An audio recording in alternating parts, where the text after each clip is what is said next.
Hi, it's Penny here, and today we're going to be wrapping up all the books that I read in the month of August. To be honest, I thought that I didn't read much in August, but when I counted it up, I actually read 13 things, which is pretty good, even though some of them were novellas and some of them were graphic novels. I had a lot of other things going on as well, so I'm pretty happy with that. And as well, I did read some thick books as well, although maybe I started this in July.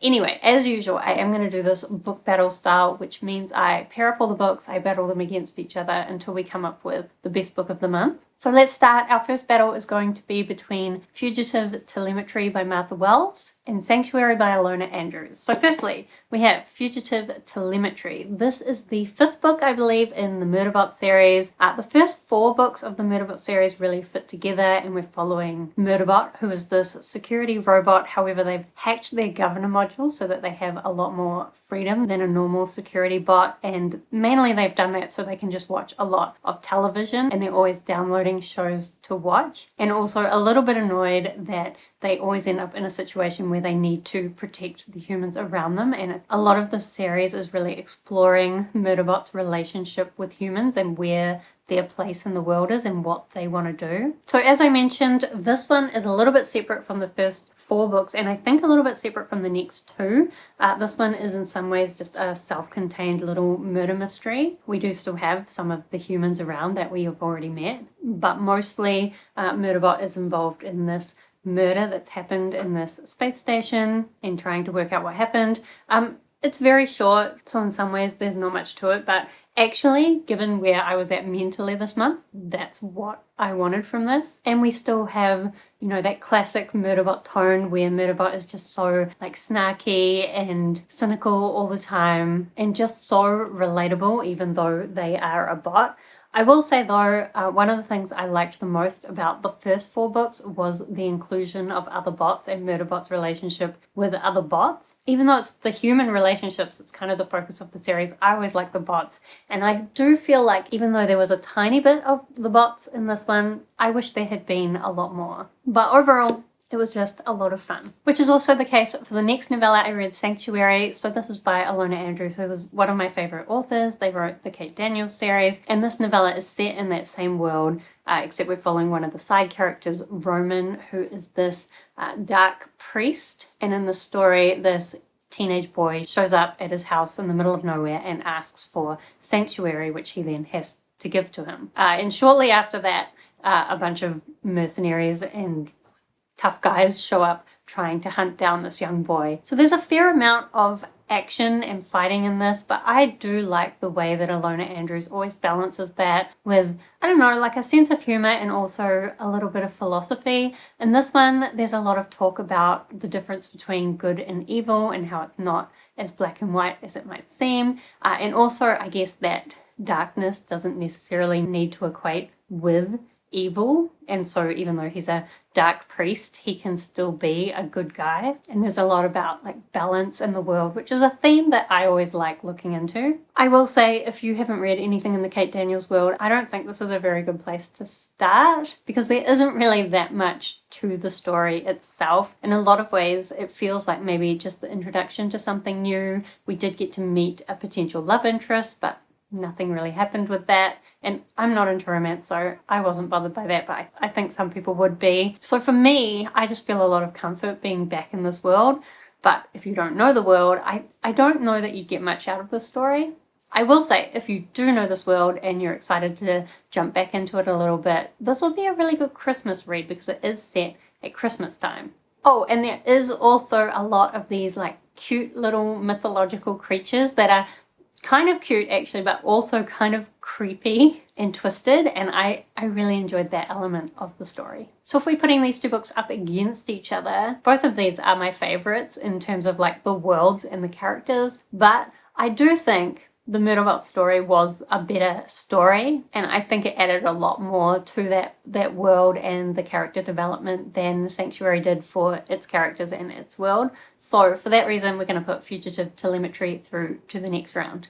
Then I read some shorter Cosmere, Brandon Sanderson things. So we have White Sands volumes 1 to 3, up against Dawnshard. So firstly, White Sands, this was a reread for me, and I was kind of hoping that now that I've gone and reread a lot of Cosmere things that I would maybe get more out of this. Not really. So this is a graphic novel in this world where one side of the planet always has sun and the other side does not. So we have day side and dark side. And we also have on the day side these sand masters who are able to use like sand magic. But now that group of sand masters is at risk of being like disestablished. And it turns out that kind of one of the younger, less experienced sand masters, or less skilled, the Sandmaster with less ability, is kind of put in a position where he has to try and like save their order.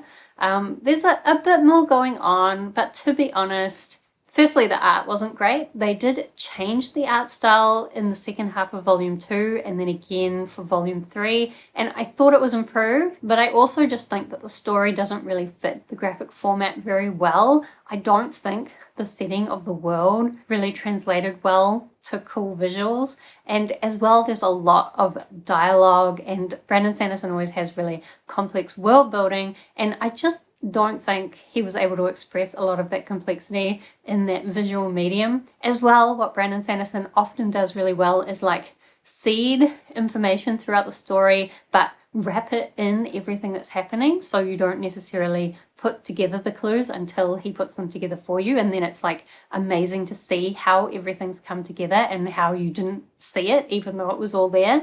But I felt in graphic form that those clues were just too obvious, because characters would say something and it would get a whole box of its own, and you'd think, well, why would they say that if it wasn't for some other thing? So I was hoping that this would be better on a reread, but honestly no. I do think though Sanderson is going to try and rewrite this as like a written, like a fully fleshed novel type thing, and that would be better, I think. Maybe. Then we have Dawnshard. So this is a novella in the Stormlight Archives set between books 3 and 4. And we have basically a bunch of side characters going off on this ship to investigate this island where they suspect some weird magical things are happening.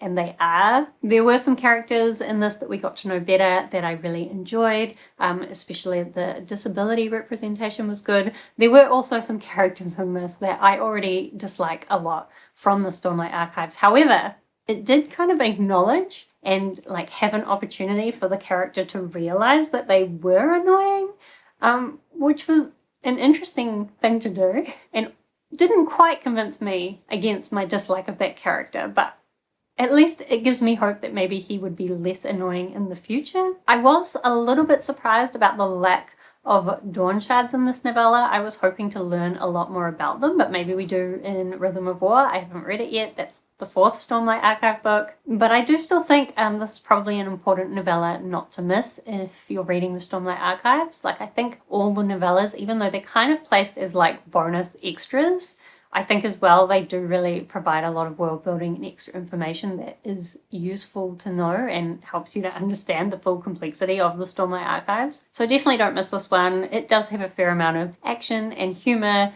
which aren't always my favourite, but I enjoyed this one okay. So if I'm putting these up against each other, I think it's pretty obvious I'm going to pick Dawnshard because White Sands just really wasn't enjoyable. So Dawnshard through to the next round. So then let's do a battle of the 2 big long fantasies that I read. We have Oathbringer by Brandon Sanderson up against The First Binding by Virdi. So firstly, Oathbringer. I always like to hold up the books because it means I don't have to edit in the pictures later. However, this is too heavy to hold up, so sorry about that, editing Penny. You're going to have to put the picture in. So Oathbringer, it's the 3rd book in the Stormlight Archives, which is a big, complex, epic fantasy where we start out with one race of creatures assassinating the king of these other people, which then spurs on this whole war. And while that's happening, there's also a bunch of different characters kind of learning more about the magic of this world. And as that develops, it all kind of crescendos into this big apocalyptic type event. So things were getting very serious in book 3. Unfortunately, in each of these books, we also kind of get the backstory of one of the characters. And in this one, we got the backstory of Dalinar.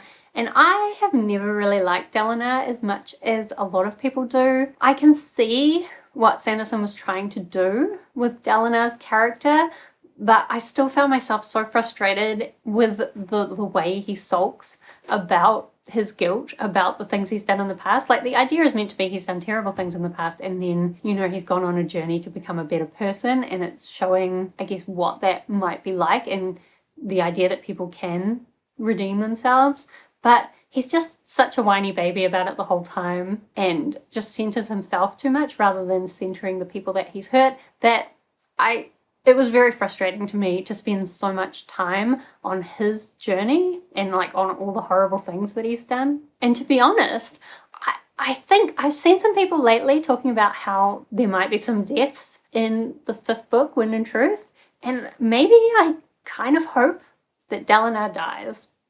Maybe. I do think as well in Oathbringer, things weren't as connected and cohesive as they were in some of the earlier books, and as well, like right at the end, a bunch of really big, important things happened, and I didn't feel like they were given enough weight or enough time, and I wish we had cut down Dalinar's story less so that we could have had more of those big, epic things that were happening at the end. Because actually, I should also say, Oathbringer was a reread for me, but once I got halfway through, I started doubting my past self, and it seems like I had forgotten significant parts of what happened, especially about what happened at the end, so that was a surprise. And I do think I've said a lot of negative things about this book just now, but actually I really liked it. Like, this whole series is so complex, and there's some parts of the story that I'm so interested to see where he's going to take it. So even though I think Oathbringer was my least favorite of the series so far, overall I still really love the series. Then we have the first binding, and you know what, I'm tempted to hold this book up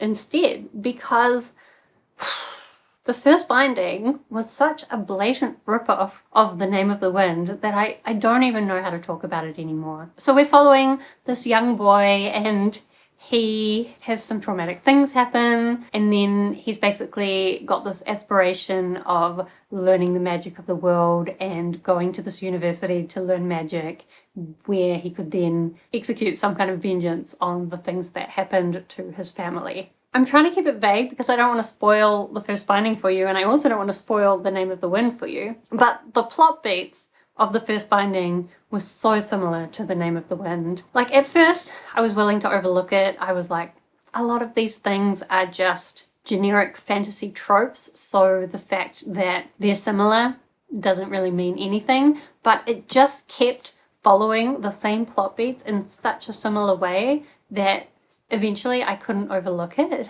And I have seen some people also try to say that this is a rip-off or rips off to some degree The Lies of Locke Lamora, because they're like, oh, it's also this part where he joins this group of children being groomed to be like pickpockets and criminals. And I kind of hate that comparison, because there are so many books like Oliver Twist, for example, where we have children going out and becoming pickpockets. So I don't think that that's the same thing we're talking about when we're talking about Name of the Wind versus the first binding, because it's not that there's like certain similarities, it's not that they've got similar characters or similar setups, it's that the plot just follows along the same story, and it's just too similar. And even though Rothfuss is very frustrating because he never comes out with the 3rd book of this series, I still think you have to admit that his writing is incredibly beautiful. R.R. Virdi's writing is good, but it's not to this standard. As well, there's a lot of emotional character depth in The Name of the Wind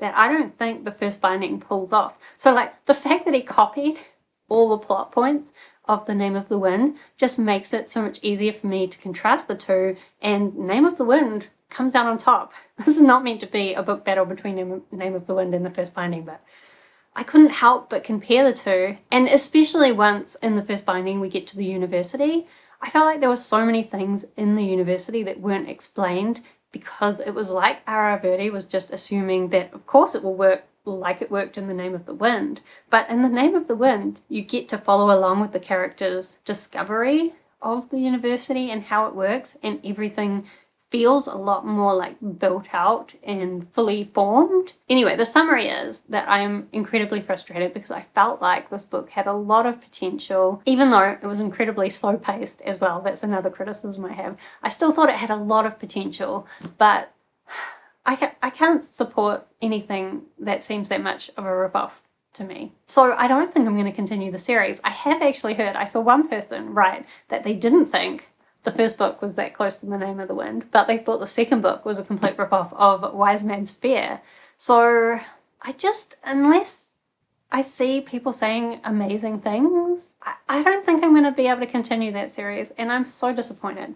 So if we're putting these two books up against each other, of course the first binding cannot win. It's disqualified itself. So we're going to pick Oathbringer to go through to the next round. Okay, then let's talk about some weird books. We have Severance by Ling Ma up against Foe by Iain Reid, up against I'm Thinking of Ending Things, also by Iain Reid. So firstly, Severance. In this, we're following this young woman, and it's in a time of a pandemic type situation that's also a little bit of a zombie apocalypse, but this young girl just keeps going to work, even when civilization's kind of breaking down and she really shouldn't be. Or at least, that's how the plot of this book was sold to me. However, we actually get very little of the start of this plague type situation and very little of her going to work even as society crumbles. We do get a lot of her kind of pre-plague experience as a young adult trying to figure out what she's going to do with her life. We also get a lot of her family history, and I think that was intentional because I think a message this book is trying to get across is the importance of your connections with other people and your connection with your family. But honestly,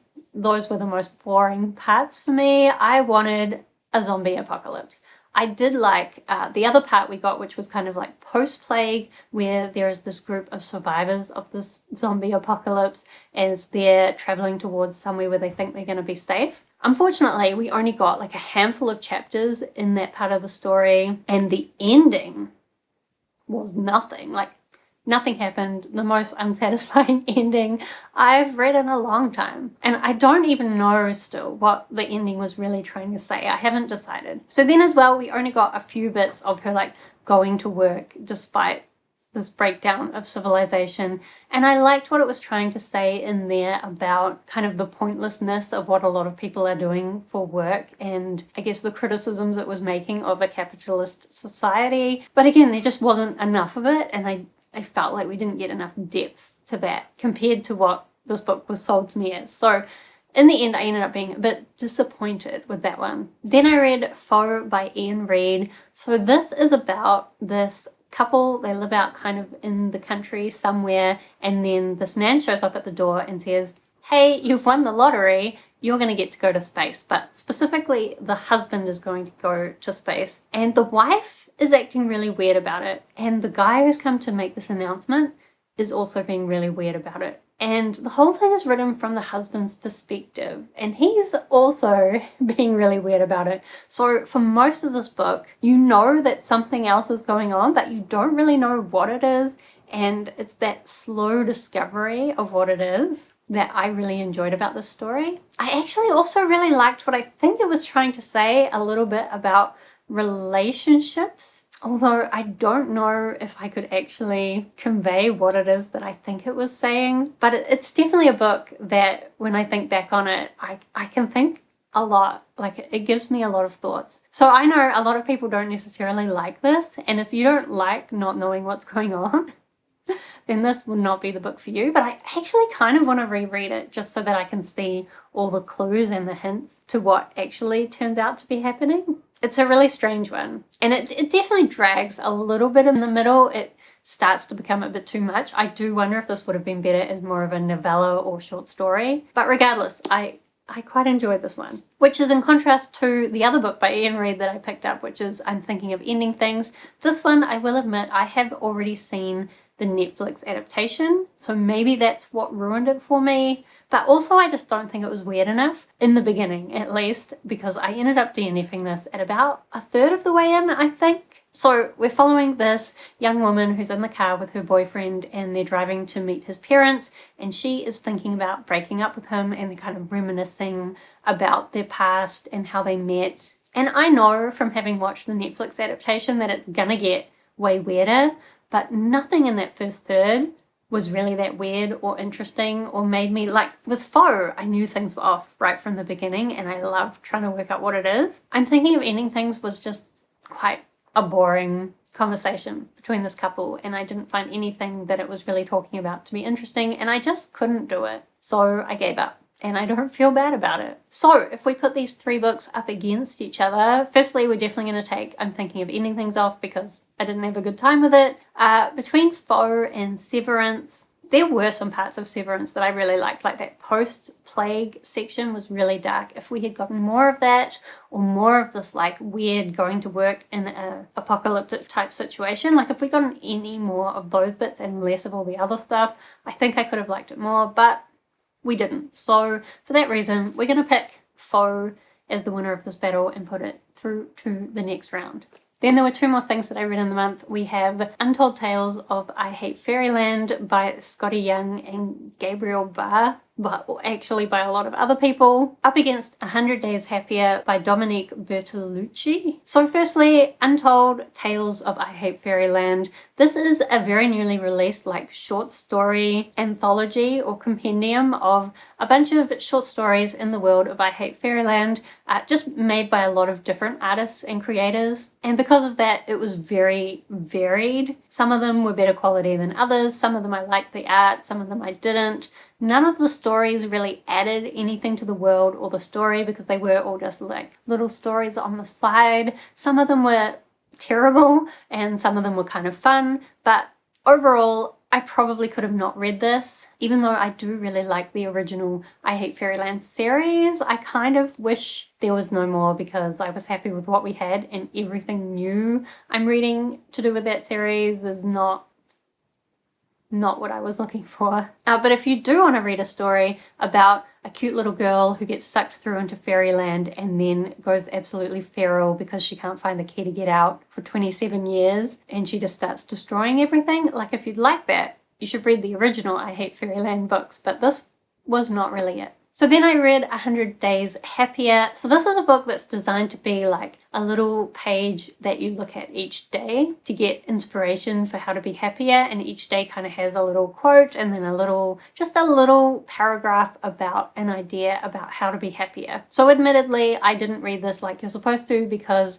somebody else had a hold on it, so I had to return it to the library. But also, I can see that this book wouldn't work for a lot of people. I saw one review calling it a book about being happy for people who are already happy, and I think that's valid. It kind of starts out with a lot of this advice about how you need to choose happiness, and while I think that advice is somewhat valid, I also think that if you're someone who's really in an unhappy place or in a situation where it's difficult to find happiness, that kind of advice often isn't very helpful. I do think a lot of what this book has to say is something that you could get some value out of if you spend the time each day kind of reflecting on what it's saying and what it means to you, even if you disagree with some of the things it said, which I definitely did. So I could see this book being useful as like a reflection tool, but if you're looking for it to give you like that magical piece of advice that's going to lead you to be happier, probably not.